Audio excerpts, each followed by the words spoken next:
Hello everyone, welcome back to the Coalition for Marriage YouTube channel. You know, I think this is one of, from my point of view, one of the most important interviews I've done, based on a book which is one of the most important books I've read. It's a book called The Invincible Family by Kimberly Ells, and Kimberly is here to join me and talk about the book. And I really would recommend that if you can read the book, do so. It's about 250 pages long. It talks about the inflection point we're facing as a society in terms of whether we continue with the idea of family and all of its benefits or whether we leave that behind. It talks about the strategies behind those things, why they are taking place and the way they're taking place. It's just full of evidence and links to international documentation, UN documentation, etc. And it's just overall a really eye-opening book. But more than that, it's an absolutely gobsmackingly positive book because it talks about how invincible the family is, recognizing that we all need to take part, but actually family in the end, Kimberly says, is invincible. Let's go straight over to Kimberly and say hello. Kimberly, wonderful that you can join us today. Please say hello. Yes, hello to you across the sea. It's so nice to be with you today. Now, I really enjoyed reading your book, and I enjoyed it for a couple of reasons. One, because it's got an awful lot of evidence in it. So when you talk about international documentation and international strategies, you don't talk about it in a vacuum. You talk about it and you give a direct reference to what's going on and what organizations are saying what. And then you trickle down from the international to the local. And you do that in the US, and it would be interesting to do a commensurate exercise in the UK as well. But it's not very different. I want to just, have I got your fundamental preposition correct? There is an internationally organized strategy aimed at sexualizing children, aimed at separating children from their mothers and educating children by the state, all under the auspices of releasing mothers from the tyranny of marriage and from parenthood and allowing them to go out to work. But actually what's happening is that you're taking away the fundamental power that all mothers have to influence and produce the best version of the next generation, and in fact enslaving them into an economy that's going to make them depressed and lonely and die without anybody around them, essentially.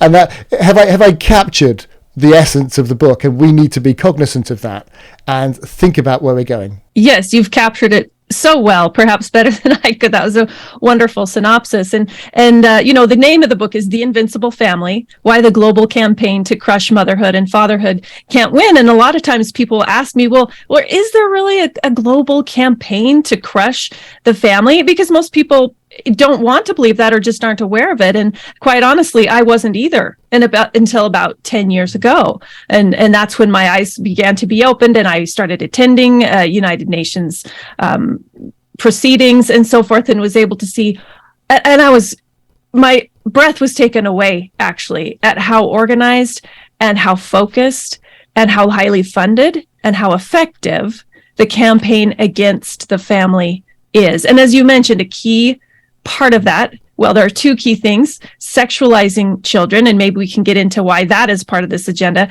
and then also what I would call dethroning mothers from their prime position in society and in the family. And so it's quite chilling actually to see how these anti-family ideas have been adopted and enshrined at the global level, and then how that makes its way down to our schools and even into our families. So your argument is essentially what's happening around us in society, everything from same-sex marriage all the way through to the trans movement that's happening, the ideologies being pushed in the schools, that this isn't an accident. This is the result of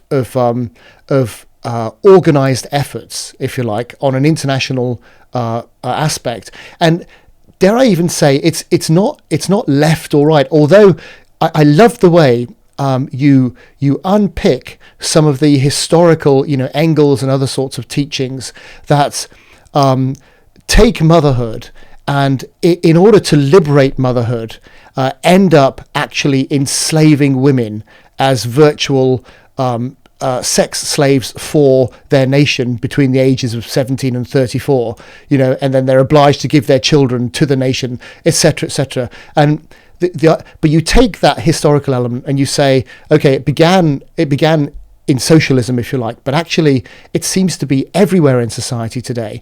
Do you want to take us on a little trip, if you like? We probably haven't got time for the history, but in terms of what's happening internationally, what's out there, and paint a little picture for us about these governing documents that our countries buy into, and then without us realizing are implementing in the background, which are actually bringing about the things in our everyday lives. Right. I think so many of us have been quite surprised and alarmed at what we've seen happening in the schools over the last couple of years. At least that's the way it's been in America. I'm assuming you've seen similar things very much so. where you are. And it seems to have, for many parents, come out of the blue.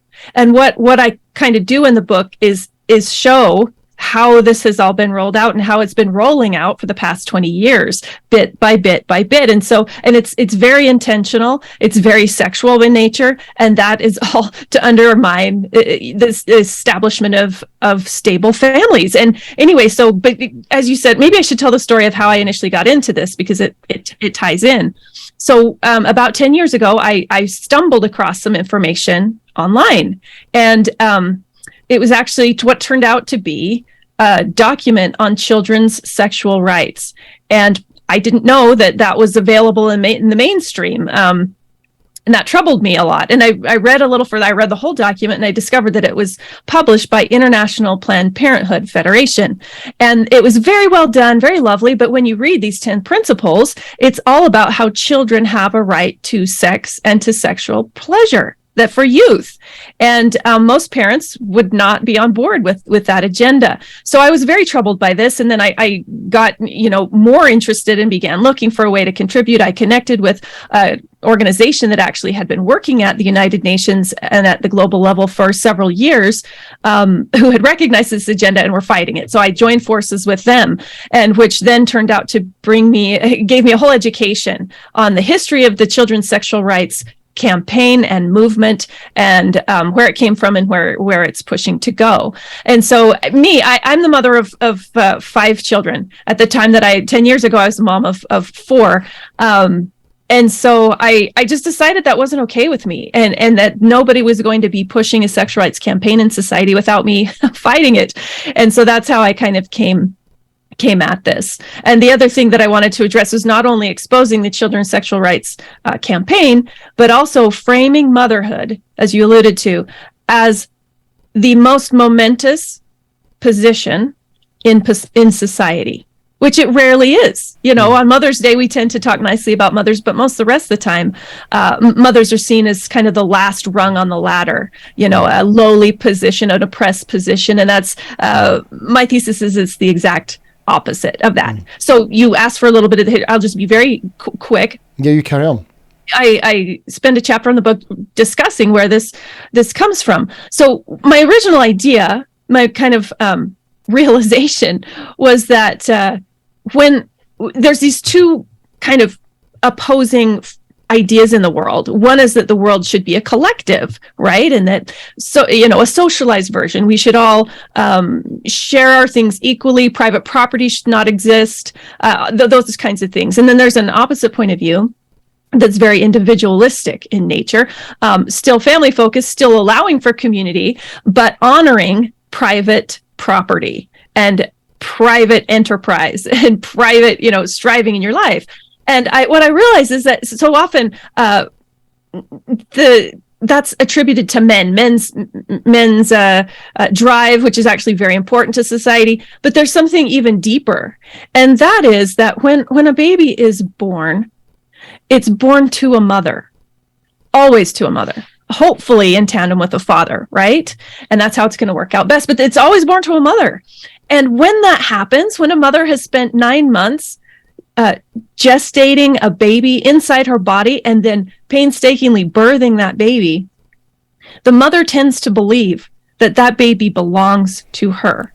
Yep. And most of society honors that and believes that and has for all time. And it would be, quite a claim to say that the baby did not belong to her. because it does. And that's accomplished, though, through anatomy, if you think about it. And so right from the very beginning, a baby is born and it's attached to a mother by an actual cord.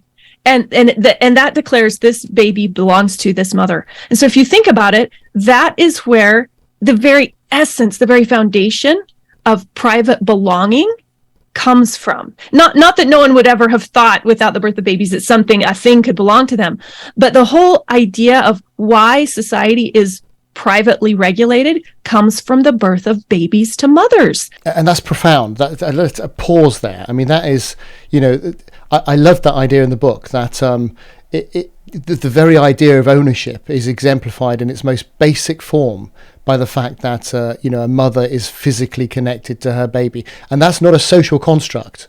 That's just a matter of human reality. It's absolutely essential, and so many people, including myself, have kind of missed that for years. And when I finally realized that, I thought that's one of the things I realized I needed to write the book. So because of that, because a baby is privately born to a woman, she doesn't own it, but it belongs to her. And it also belongs to the father through marriage. And I explain that more in the book. And it belongs to both of them because it is produced from their very bodies. Pieces of them then become the new being. And so the baby is part of them, literally.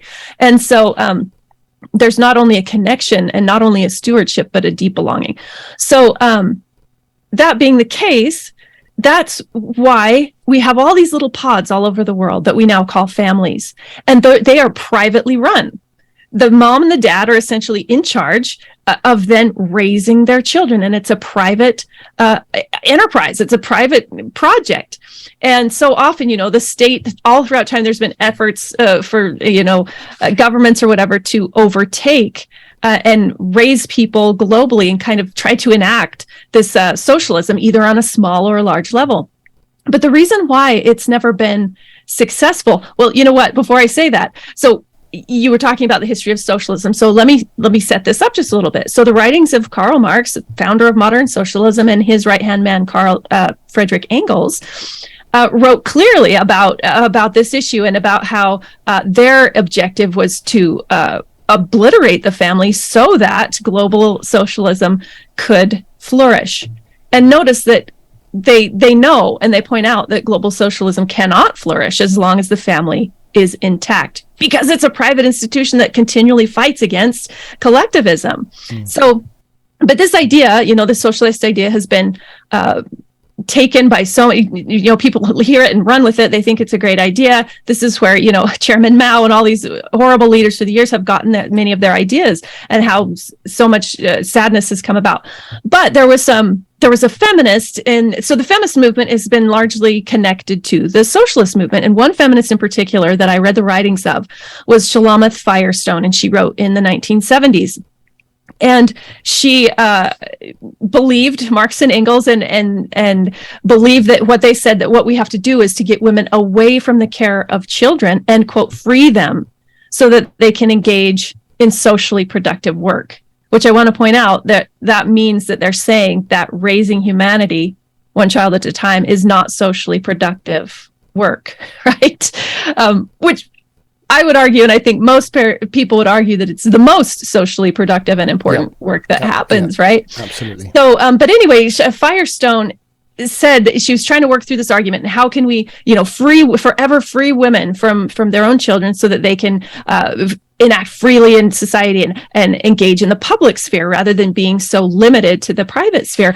And she said that a reason why it's never worked thus far, the reason why socialism has never successfully happened on a macro or micro level really at all, is because we have not been able to sever the special cord tying connection between mothers and their babies. And when I read that, I knew she was right. I knew she was right because that was my thesis. But her answer was exact opposite of mine. So her answer is, therefore, we need to do everything in our power to sever the connection between mothers and their babies, which is a very tall order because that's how human life is created.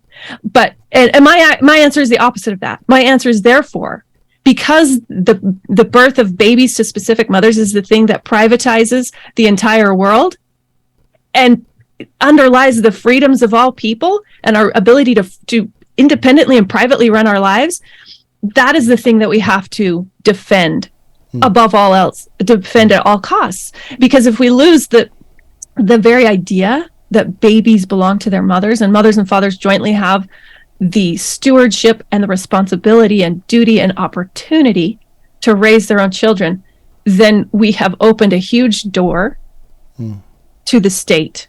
And the state is always ready there with its iron fist, ready to jump in and take over the raising of children. Well, why is that? Let's get the father's bit in there too. In that case, I mean, where's the interest? You mentioned in the book that the idea of a father looking after his own children is discriminatory, according to some. You know, how dare a father prefer his own children? And you know that's it's almost abuse, you know, from a societal perspective, and we must remove that. We must separate fathers from their children. Tell us a little bit more about the kind of strategy to do that. You've mentioned the mothers thing. What about the fathers? Right, and thank you for bringing that up. I speak mainly to the issue of motherhood as a position of power because that's the story that's so seldom told. But there's a whole chapter in the book called The Goodness of Men, and the cooperation of men and women in marriage is absolutely essential. It does not work ideally one without the other. So yes, and the idea that it's bad for fathers to even know who their own children are comes from the writings of Marx and Engels. and I show that clearly in the book.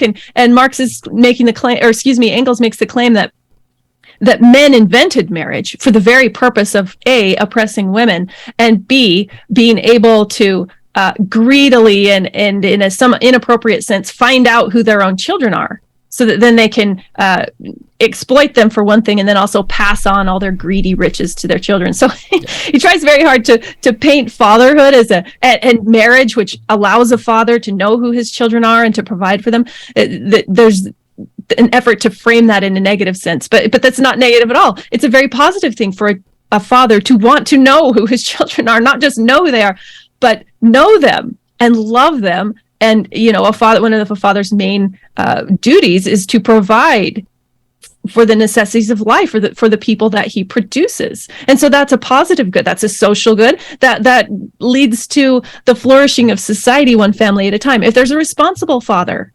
in a family who takes it as his responsibility to provide for the lives he created, that is good for everybody. It's good for those individual children, it's good for the wife, and it's good for society as a whole. So the role of fathers is absolutely crucial. And you provide extensive evidence for that in the book in terms of outcomes when fathers are present versus outcomes when fathers aren't present. And it's strange that we have to elucidate some of this stuff these days because it's been lost from the zeitgeist. It's almost so common for fathers not to be around that you think, well, that's just one of those things, isn't it? Well, no, it's a fundamental difference when good fathers stick around, you know, and we mustn't forget that. So I'm grateful that you elucidate upon that in the book. So separating mothers from children, getting them out to work, letting the state bring up the children, getting fathers out the way so the state can teach children and raise children in the way it wants to. One thing. What about, where does the whole sexualization agenda come from? Right. Well, can I take one step back and just talk about, so why is the state so anxious to undercut the family? And if you, and I talk about this in the book, but if you understand where true power comes from, the people who have most power, and this, all of philosophers through the ages have highlighted this. You know, Aristotle is saying the destiny of nations depends upon the upbringing of youth. Well, who traditionally has brought up the youth?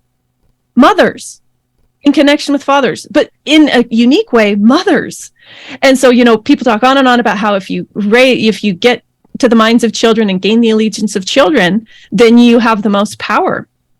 Well, it's just obvious now to point out that means that women who have largely been put in the position of raising humanity have been in the position of greatest power. And that's intentional, I believe. And I think it's the most effective because although there are bad mothers, certainly, and bad fathers, most parents deeply love their children and want the very best for them. And they're going to teach them what they actually think is right and what's going to be best for their lives, and try to teach them what they believe is true.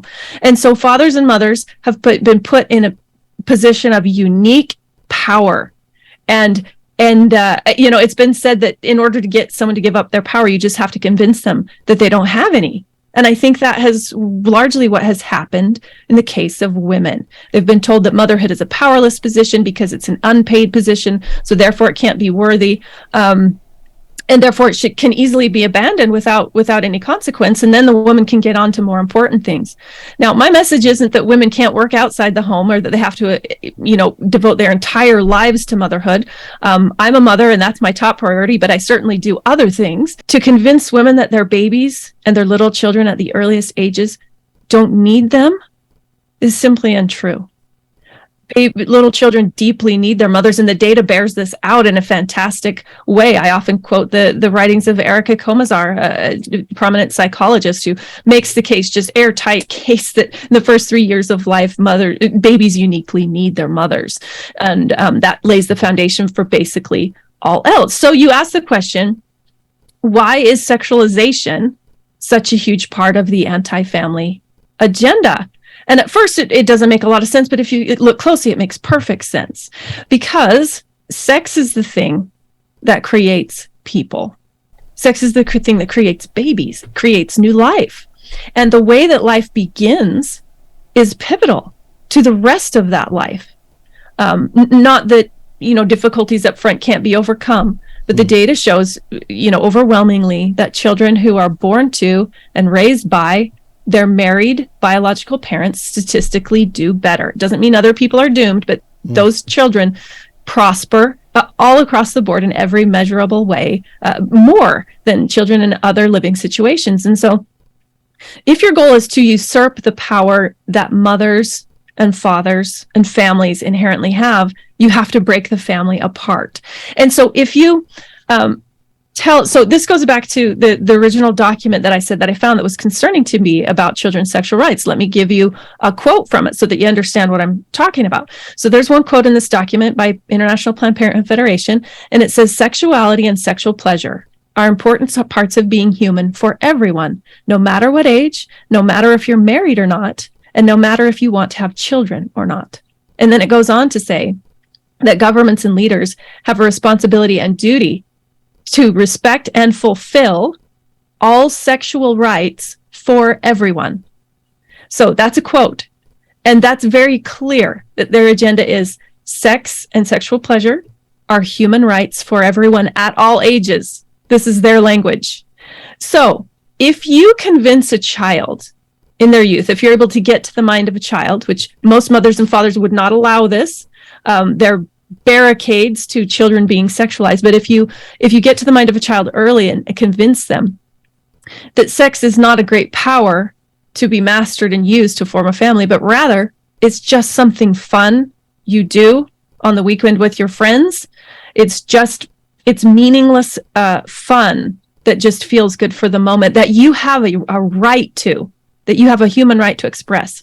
Well, this brings about all kinds of fallout in society, which is what we're witnessing now, right? First of all, it can result in many unsupported and unmarried pregnancies, which puts young girls and women in a very unfortunate situation, which then, of course, if you look closely, this is why one reason why International Planned Parenthood Federation encourages sex in children is because it produces unsupported pregnancies, which then leads to abortions, which is the business of Planned Parenthood. So this serves their business model brilliantly.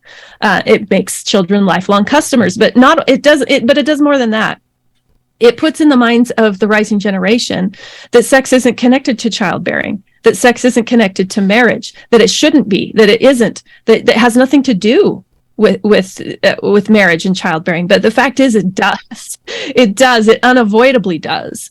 And that is just reality. And so as a mother, I've strived to teach my children that sex is a power. It's not a right. It's a power that brings people together in meaningful ways. A man and a woman, it brings them together in such a way that has the potential to create life. And that is a much different paradigm for a child to think about than sex is my human right. And so if sex is used in contexts where it's going to be produce life in unsteady circumstances, unmarried circumstances, circumstances that are not ideal, then that starts families out on broken legs already, and it convinces young people that their goal in life should not generally be to go forward and find someone from the opposite sex that they love and cherish and want to build a family with. It erases all that from being a priority, and it prioritizes sex above all that, which leads to personal tragedy and sadness, first of all, and then it leads to the deformation or non-formation of families, which in turn then puts the state in a stronger position to come in and either rescue from these consequences that they have helped to create, or just simply take over, as in the raising of the child. You talk about consent, the idea that there's no wrong or right to be taught. It's all about consent. And the notion that a child can somehow consent to sexual experiences, and you refer to UN documents and UNESCO documents and other things encouraging sexualization of children as young as 5 and even younger, and these aren't imaginary documents that might have been printed somewhere, kept in a drawer that no one's ever seen. These are strategic priorities that are being adopted by nations all over the world.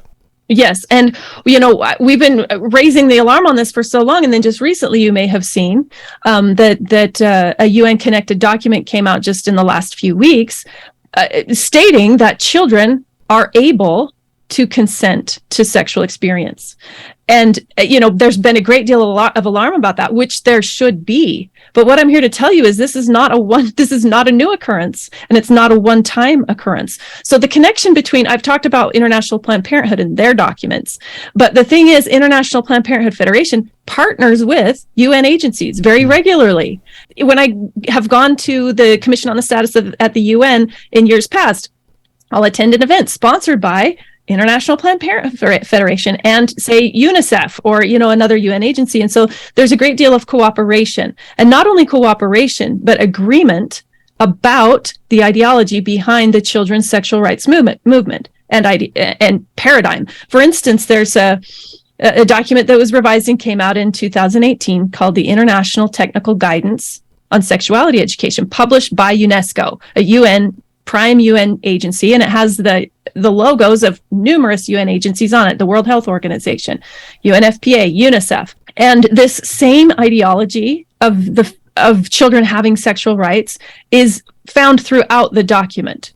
It says that comprehensive sexuality education can help children, quote, form respectful sexual relationships with their partners, plural.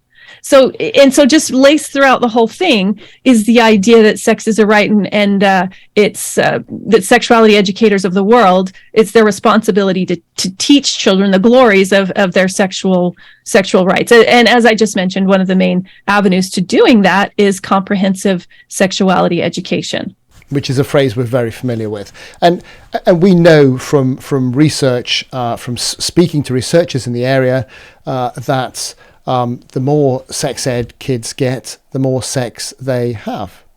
The stats are quite clear. You teach kids about things they haven't heard of, and they'll go away and try it out.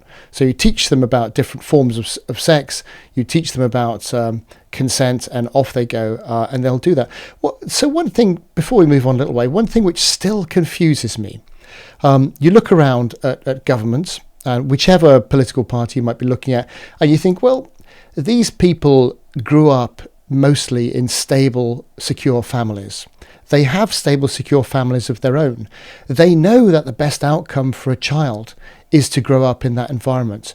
Why would they possibly want to produce a society which is based on another paradigm? Why are they doing it? I don't understand. Many of the radical feminist influences and people who in high places may have had very negative family experiences, which has contributed to them, having a hatred for the family. But as you say, there are a lot of people in high places who have great families, but the language has been so persuasive around these issues. I share your concern. Like when I read these documents and I see the sexual language, I think who in their right mind would think that this was a good idea to teach children these things, to sexually excite themselves and all these other horrible things in these programs. And there's huge money at play, as I've mentioned, with Planned Parenthood. And it's more than that. It's about social change. In fact, another partner in all this is SIECUS, which is the Sexuality Information and Education Council of the United States, which, by the way, they've just given themselves that name. They have no authority whatsoever. They're just another company. But they sound very official. And just in the last couple of years, so their whole purpose is to provide sex ed. And they just in recent years changed their tagline. So now it's Sex Ed for Social Change. Sex Ed for Social Change. And if you look carefully, reading through the buzzwords of their documents, it becomes clear that they see the family as the enemy to free sexuality. And they see free sexuality as a vehicle to transforming society into a non-familial state. So again, I think people who generally you would think believe in the family, they simply don't see through the agenda, and they truly don't see how it's aimed at obliterating the family. They go along with we've got to protect kids, because comprehensive sexuality education is so often framed as we've got to protect our children. We've got to teach them about using a condom and all these different things. And there may be a place for those discussions. But the fact is, if we neglect the whole other discussion we're talking about the meaning and power of sex and the formation of families, and all we're talking about is, how to put on a condom in 6th grade, then we've gone on a path of family destruction. So I still myself sometimes wonder how people are taken down this primrose path. But the language has become very sexual because of same-sex marriage. That's one factor.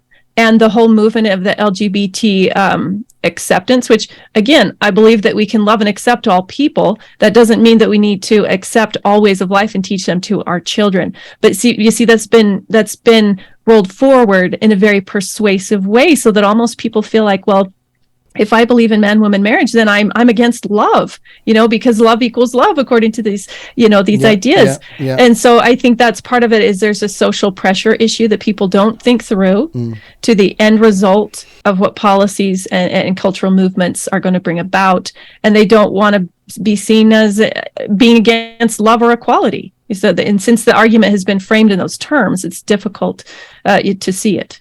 And I love the logic in the book. You mentioned, well, of course, same-sex couples had the notion of civil partnership, which gave them equal rights to people who are married.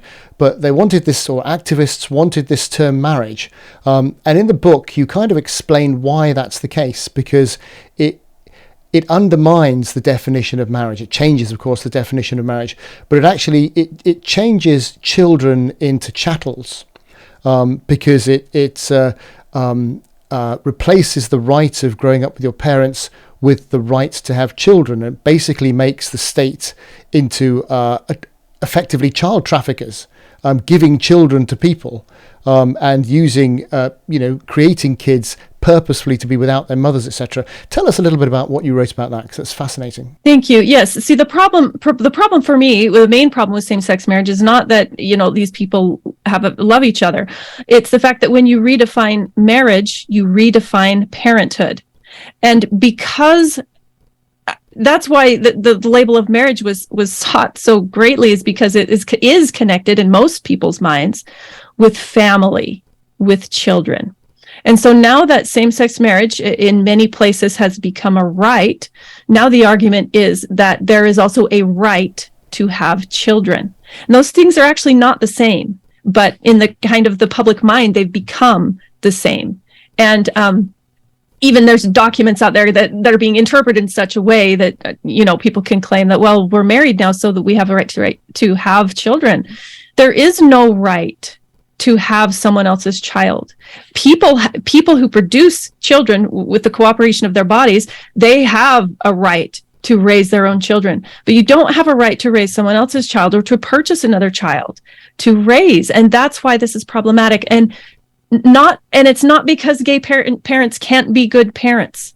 It's because children have a right to their own parents, and they cannot consent to giving up one or both of their parents to then act as a child for someone who wants one, even if they have noble aims.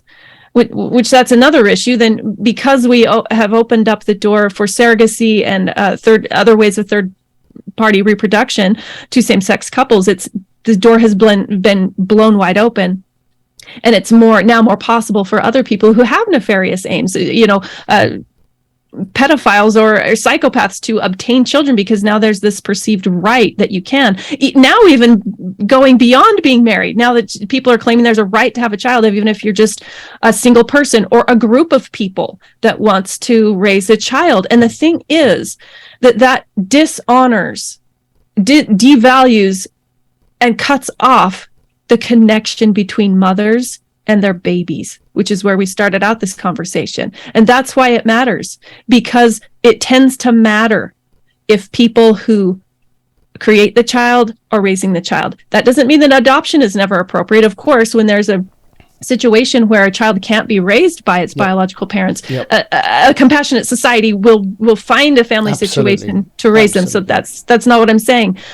But the more that we move away from believing and understanding that there is purpose to the biological connections between people, that it creates places of connection from the very beginning, which is actually critical to the child's survival and then to the child's eventual thriving. When we go away from that and we just say, you know what, literal parenthood, literal motherhood or fatherhood doesn't matter at all. Actually, anyone can just raise any child, and it's exactly the same. There's actually a UN document that I point to in the book that says that very thing, that anyone can give any child the love that it deserves. Well, for one thing, there are UN documents saying the exact opposite. The Convention on the Rights of the Child, which I do not endorse, but in there is a portion that says that a child has a right to know and be raised by his or her parents. And because it matters, if it didn't matter how children were created, well, I guess either God or the evolution of the universe would have made it so that children just popped up on street corners or in cabbage patches or whatever. But that's not the way it happens. There are societies that have done that. And it's interesting because I did an interview with somebody on the writing of J.D. Unwin, who is a 1930s social anthropologist in Oxford. And he looked at what were the factors that led to a flourishing society, and what were the factors that led to the demise of flourishing societies. And there are societies who have done that, who have just said, well, actually, children are communal, have sex with whoever you want, just pop them out, give them to the state, they'll bring them up, use them for whatever. They didn't survive. The cultures which flourished and grew and thrived were the ones that followed premarital chastity, monogamous marriage, and the worship of a deity. Those were the factors that Unwin found that led to the flourishing of societies. And as soon as they abandoned that, they had about 100 years before they were gone. And according to his research, we're about 70 years through that 100 years, Western society. Really interesting. And you talk about smashing heteronormativity, which kind of touches on that. Do you want to pivot onto that? What is smashing heteronormativity? Well, so I referenced before Shulamith Firestone and her saying that we have to do everything to break the bonds between mothers and children, which the modern social movements are doing. And there's another woman who has taken up, more modern feminist who has taken up this mantra, Sophie Lewis. And what she says is this very thing that she says, babies don't belong to anyone ever. And her philosophy is that we should have what she calls gestational communism, and people should just be born to everyone, for everyone. And then in her thinking, that will just multiply the love because everyone will love everyone.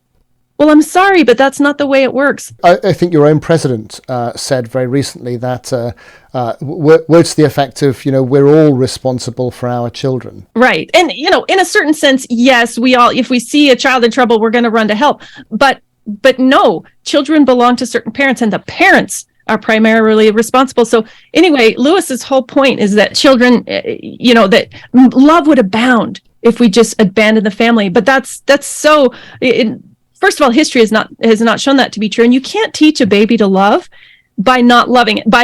A baby learns to love its mother first because the mother loves it and its mother and father care for it. And that's how it learns love. You can't teach someone to love everyone before you teach them to love someone or to be loved by someone. And so there's been, so smashing heteronormativity, you brought that up, and I talk about that in the book, and many sex ed programs and other, anti-bullying programs and other things that we see in school and elsewhere are aimed at smashing the idea of heteronormativity. And again, the problem with that is not that people who experience same-sex attraction are necessarily bad. The problem with it is if you say that it is not normal or desirable for men and women to get together, have their own children, and raise those children, then you're striking at the very root of society. And if you're trying to normalize, not just normalize other or make acceptable other family forms, but destroy the idea that men and women claiming their own babies is inappropriate, then look what you've done. You're doing the very thing that Marx and Engels and Firestone and now Sophie Lewis are calling us to do, which is hack away at the connection between mothers and their babies, because that is the foundation of all else. And if you succeed in smashing that, you will have smashed civilization. You touch on this idea of you move in, you look at trans as the kind of trans phenomenon, and the idea that the tropes, if you like, of love is love, which you've mentioned, and born this way, well, they've got a lot to give, and they've given us trans ideology, and they've not finished yet, because you take those things to their ultimate conclusion, and it's not pretty. But you differentiate the trans movement in terms of its effect on attacking conventional family and marriage. You differentiate that from same-sex marriage, for example. Tell us a little bit about that.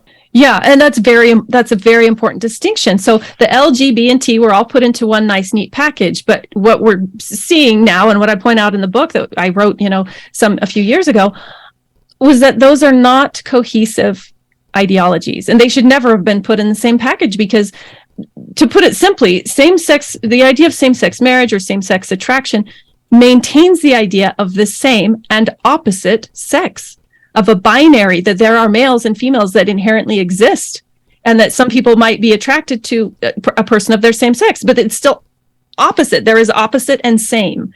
With trans ideology, that's blown out of the water completely. There is no more binary. There is no recognition that people are either male or female, and that it would be desirable for them to cooperate and form new life and form a family in that way.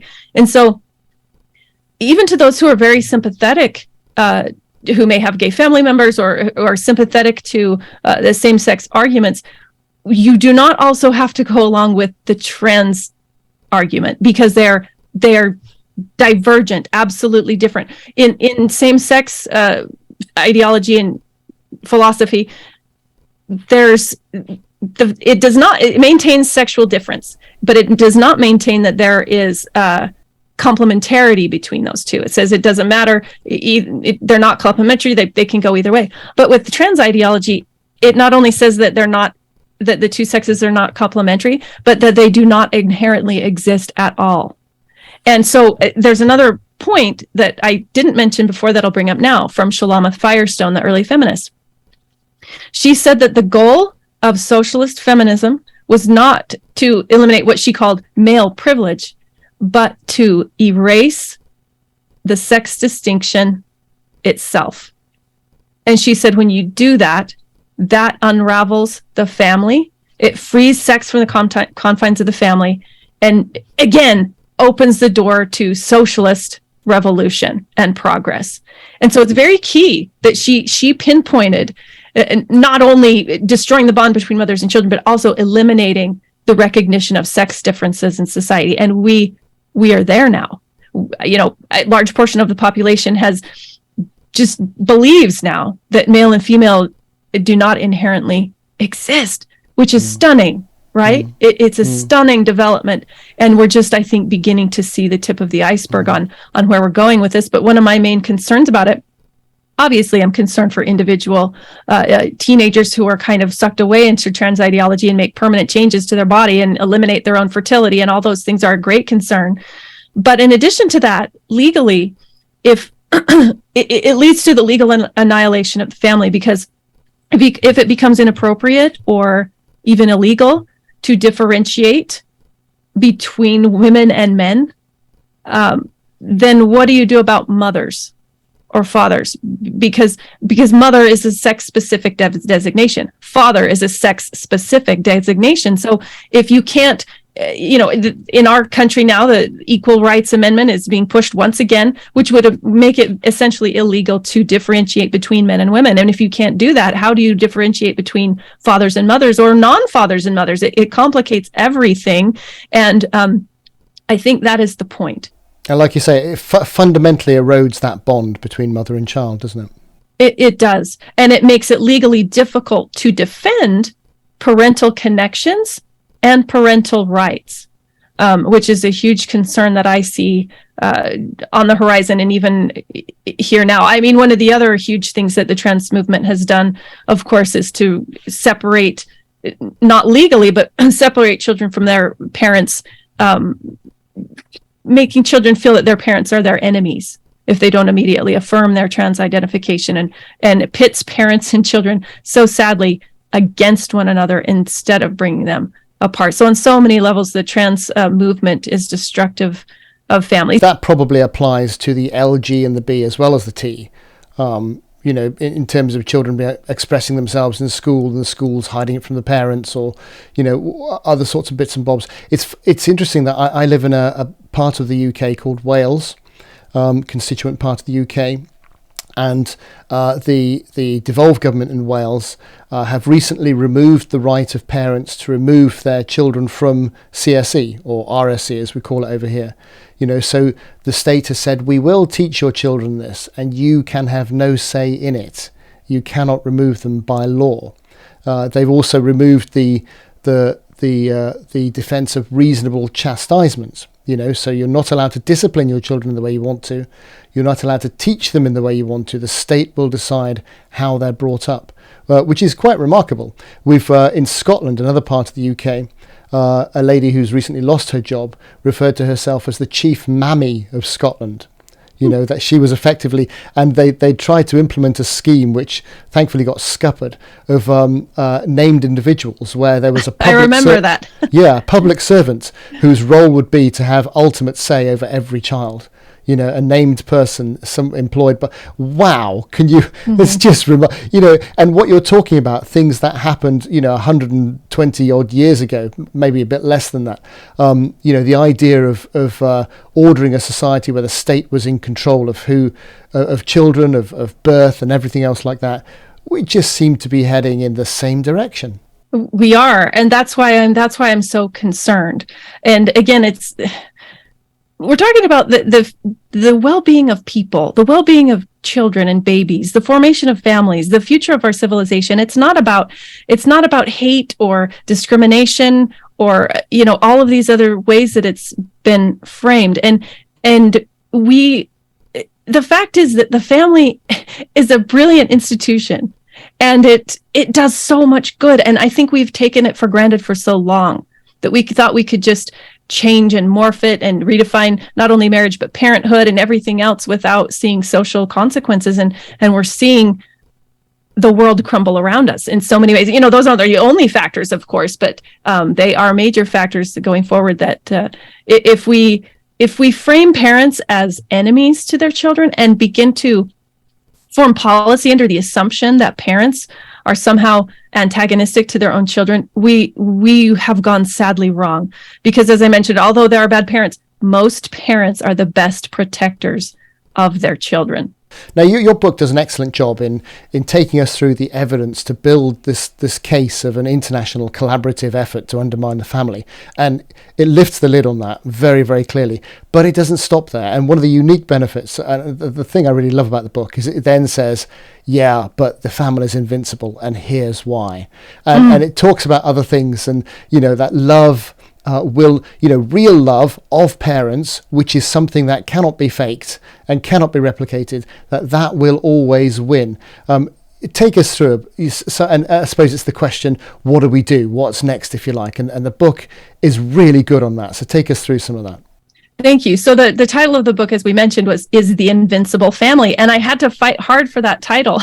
The publisher wanted a more negative title, and I just really was insistent and actually prayed hard that I could have the title The Invincible Family, because it's positive and because it's true. And because the family is the thing that it arises from our very anatomy, as we've discussed. And that is very difficult to change or to challenge. And so even if all of yours and my worst case scenarios come true, say schools are teaching CSE and gender theory, outright, even to our little children, which is just so tragic. And if all these other things happen, and if society falls apart, well, guess what? Guess what's going to rise up again? It will be the family, because the family existed before the state ever did, and the family will outlast the state. And it's the family is the thing that forever will kind of rise from the ashes, of whatever society is destroyed or chooses for itself or whatever. The family is, because as long as a man and a woman get together and decide to love each other and produce a new life, there you go. There's a brand new family already, kind of like a new blade of grass in the springtime, just sprouting up again. And it's unstoppable. And it will always come back unless we stop reproducing altogether, which is the end of humanity. So the family will always survive. By the invincible family, I do not mean to say that family life is easy, or that we won't have great problems and challenges in our families. We all will. One woman said to me, "But is it really invincible? Because family life is hard, and my mother-in-law doesn't like me." And I was like, "Join the club." Yes, some of our greatest challenges come in our families, but it's because of our families usually that we're able to persist through them. And a family, by its nature, it begins with the mother, father, baby, but then there's layers to it, right? There's grandparents, there's aunts, uncles, there's this whole built-in sort of safety net to help and assist with the family, because things do go wrong sometimes. But because we're connected, because we are family, there is support, there is hope, there is help, and the family will always rise again. And the love of parents. I don't believe that mothers are going to suddenly stop loving their babies. Even if some women are convinced that mother career is forever better or whatever. Well, once a woman has a baby, most likely she's going to love that baby more than anything else in the world, and that is going to be the pivot point of her life. And that's a good thing. And when parents prioritize their own children, then theoretically every child in the world is prioritized. And although it doesn't always work perfectly, it works pretty well. That's a point worth, again, pausing on. If mums and dads prioritize their own children, every child in the world is prioritized. Yes. It's so sensibly logical, and you talk about the DMV, which is the American version of our DVLA, the Driving License Authority. Nobody wants an organization like that bringing up their kids, because the government doesn't do that stuff in a very loving way, does it really? No. Not the way that parents do. No, nothing can replace the love of a mother and father. Nothing. There can be support, there can be help, but if the love of a mother or father is missing, that's just irreplaceable. And we don't want to hand the raising of our little babies and our children over to anyone else, least of all the state. You spoke about the Hungarian population fighting against communism back in the day, and that they couldn't do anything about what their children were being taught for fear of death and punishment. And you wonder how far we are from that, quite honestly, because people are having their children taken away from them if they object to trans ideology in some parts of the Western world, etc. It's getting pretty serious, but then you talk about a kind of an inflection point in society where people would say, I will not see my child perverted any longer. And they wait until the child is able to realize that they're having a secret, confidential conversation, and they start training and teaching the child. And this is the biggest thing I think that we need, because so many parents are too scared I understand it. They're too scared to approach the school. They're too scared to challenge things because they're not strong enough. They don't know enough. They're worried about being vilified. They're worried about losing their job because their employer will be attacked by the mob. Why are you employing this homophobe? Whatever. They're not tough enough.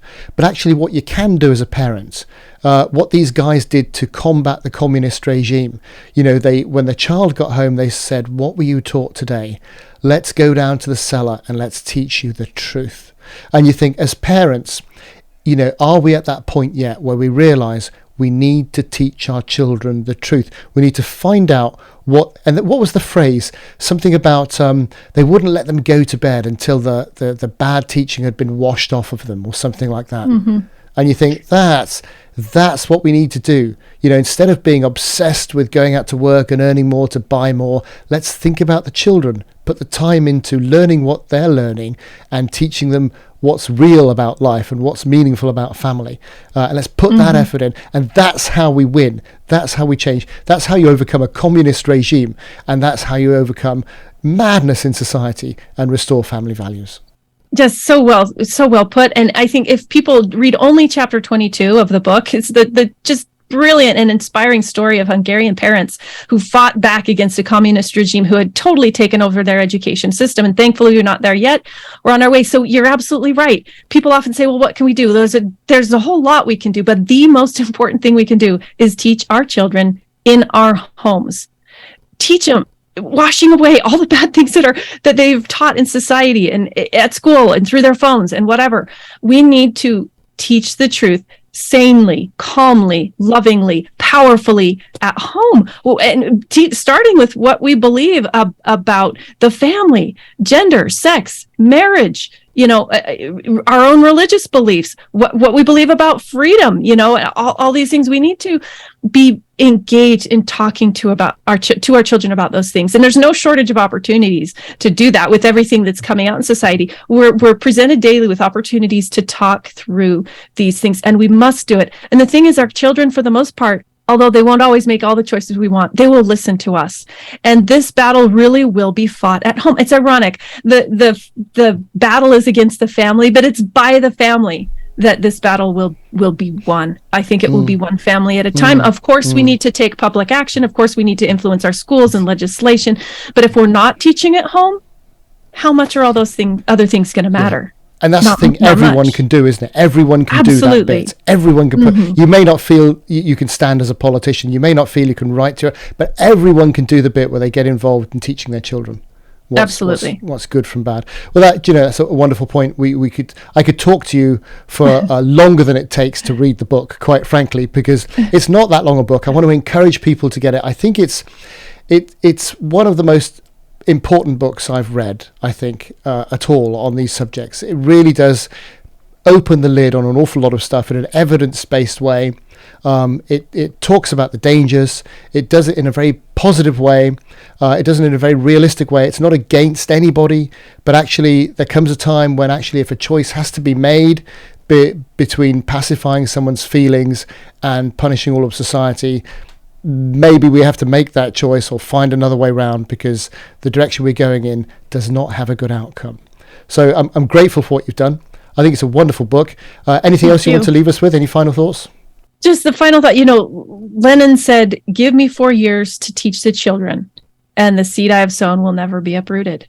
So let's make those seeds that are sown in our children's hearts, have them be sown by us and nobody else. And that is our privilege, and that is our opportunity. And that's one of the greatest joys of life, is teaching our children the truth and then watching them grow up to live it. And so we need to not surrender our power or our position as parents at all. Cling to it above all else. Do our best at it, try again when we fail, and we are invincible. The family is invincible, and we can win this war. Great. Kimberly Ells, you are a superhero. Thank you so much for your time. Thank you.